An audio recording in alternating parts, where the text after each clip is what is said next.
Hello, dear friends. How are you? Welcome to my living room. This is Maxine Taylor, and I have your overview, your astrological overview for the month of August 2019. And of course, we have been in hurry up and wait mode for some time now. For a long time for some of us, but I'm speaking specifically about early in July, right around the 7th, when Mercury went retrograde. Now, the prequel, the shadow of the retrograde Mercury, I call the prequel, was 2 weeks ahead of the retrograde, the actual day that Mercury went retrograde. Well, Mercury is going to go direct, and the energy is going to start building. Well, I shouldn't say start, it's already started building as we approach August 1st, because at that point, Mercury will go direct. I suggest that you watch my YouTube video called Mercury Retrograde, the prequel and the sequel, because there is a 2-week sequel when Mercury is in the shadow of the retrograde. And what this means is it feels like Mercury is retrograde.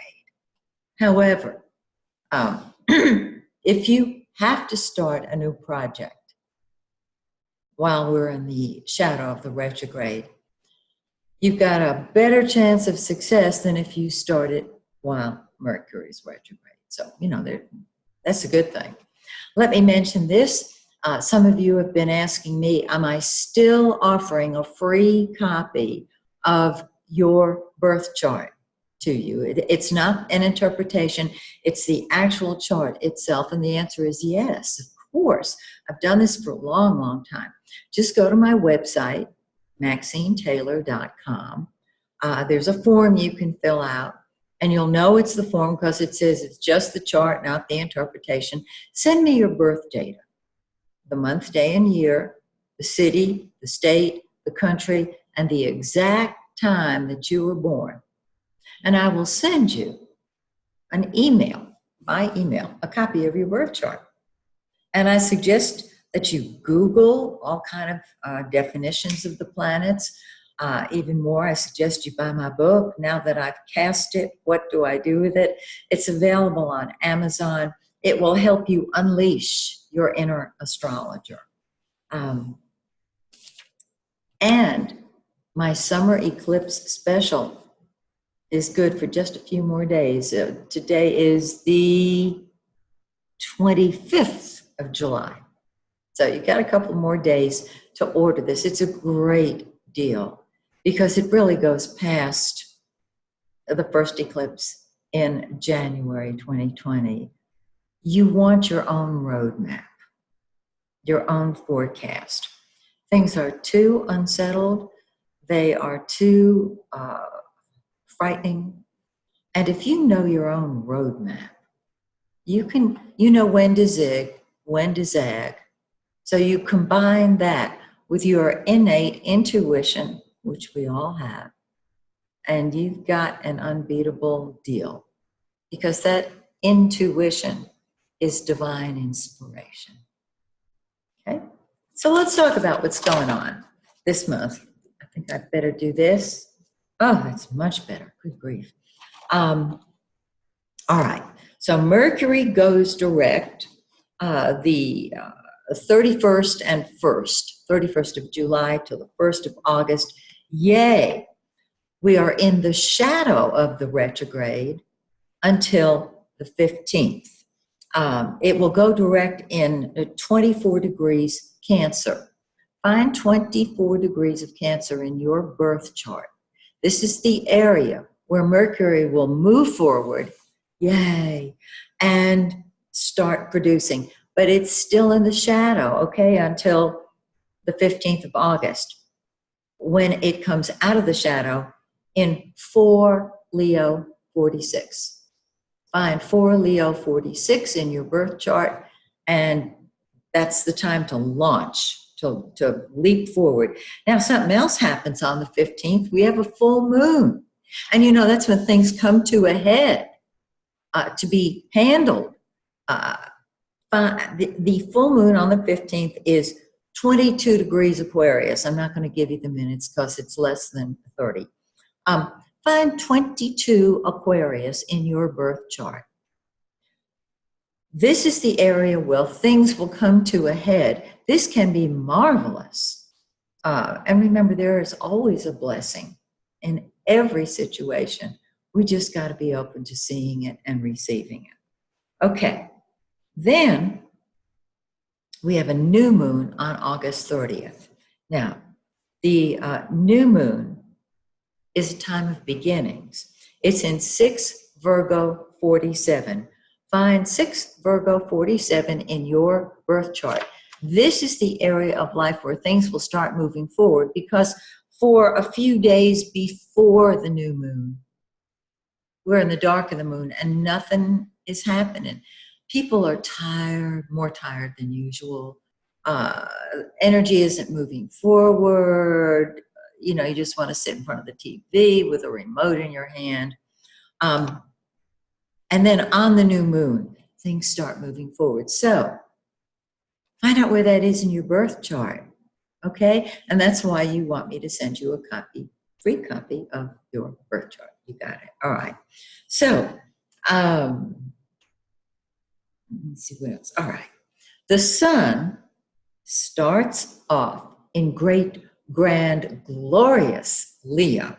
And I will explain this to you on all of the videos I'm now going to sit here and record for everybody, because I know you're waiting on them. Leo is the showman.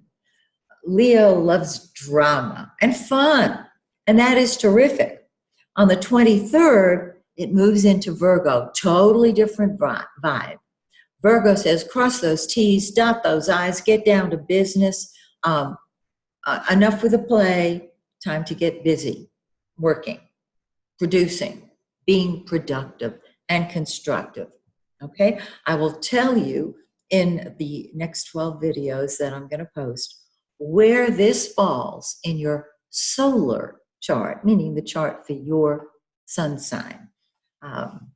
If I do your forecast for the next 6 months, I will be sharing details about your personal chart.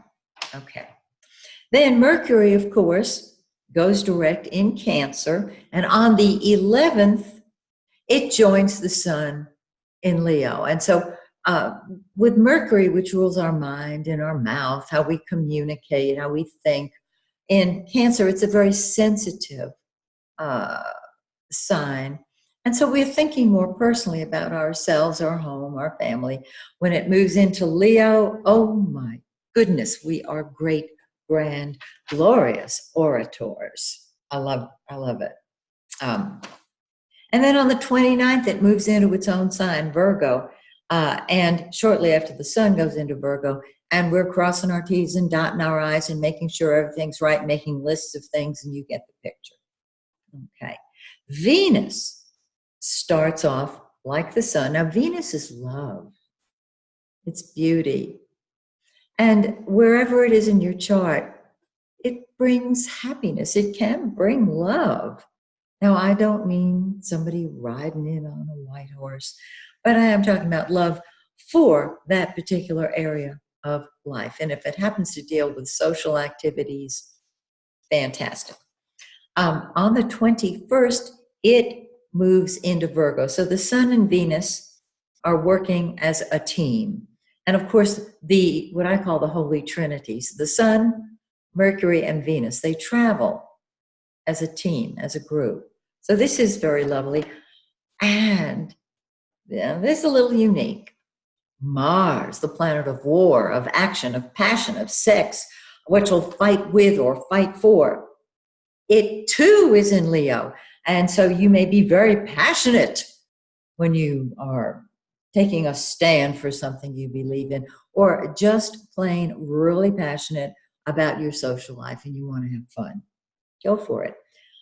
Do it before the 18th, because that's when Mars goes into Virgo, and it will fight for its job, for its health. Virgo rules work, health, and service. And so That's the point at which Mars is taking care of all those little details that it couldn't while Mercury was retrograde, because even though we're supposed to take care of the details, we can hardly think when Mercury's retrograde. All right. A couple of other things I want to share with you. So Mercury goes direct, as I said, by August 1st. Now, Jupiter, the great benefic, it blesses you wherever it is in your chart. It has been retrograde. And that means we have not felt the blessings of Jupiter. But on the 12th, we will. Now, there is a shadow to each of these signs when they go direct. I am not including the shadow here because I want you to know when Mercury's retrograde, my lips aren't working as a team. I want you to know when Jupiter goes direct so you can act on it. The 12th. Something else happens right around the 12th, and that's when Mercury moves into Leo on the 11th. And so there's a change in energy. And when Jupiter goes direct, I just introduced Mercury because Jupiter going direct and Mercury going into Leo occur within a day of each other. So we can think more clearly and we can accept the blessings of Jupiter, abundance. And it will start delivering on its promise. So this is why you want to know where these planets are in your birth chart. Now, on the 11th, Uranus goes retrograde as well. Uranus is the rebel. Uranus is the one that says, I'm doing it now. I'm doing my own thing. And wherever it is, it just acts impulsively. That's not necessarily a bad thing. Psychically, individually, inventively. I love Uranus. It is the rebel. How else do you think I got astrology legalized in the middle of the Bible Belt in 1969? Uranus. They said, you can't do that. You'll never be able to do that. Legalize astrology in the middle of Cobb County, Georgia? Don't tell that to a rebel. My response, oh yeah, watch me. And I won't elaborate, but if you go to my website, you see everything I accomplished out of rebellion. Okay, so Uranus goes retrograde on the 11th, which means that it's backing up for a while till January of 2020, when it then goes forward. And you know, when a planet is moving forward, look out. That's when it operates. And of course, on the 11th, as I said, Mercury goes into Leo, and on the 12th, Jupiter goes direct. So we have got quite a wonderful lineup this month. Now, I'm going to take it from the beginning and start recording the videos on each of the sun signs, which I will post next. Be patient with me. I got 12 of them to do, and I hope to do them this evening. If not, I'll finish up in the morning. So I can't wait to hear from you guys. I love your comments. I feel like so many of us are friends, and we've never met. So thank you so much for subscribing to my YouTube channel. I really appreciate it. I really appreciate you. And yes, of course, keep asking me questions on my YouTube channel. And I will have an announcement that I think many of you will be interested in because you've already asked me about it. After Mercury goes direct, and probably after Mercury comes out of the shadow of the retrograde, which means August 15th or thereabouts. I don't know. If I can't wait one more minute, I'll announce it earlier, and you will know it. So till we meet again, may the stars shine brightly on you and yours. Bye for now.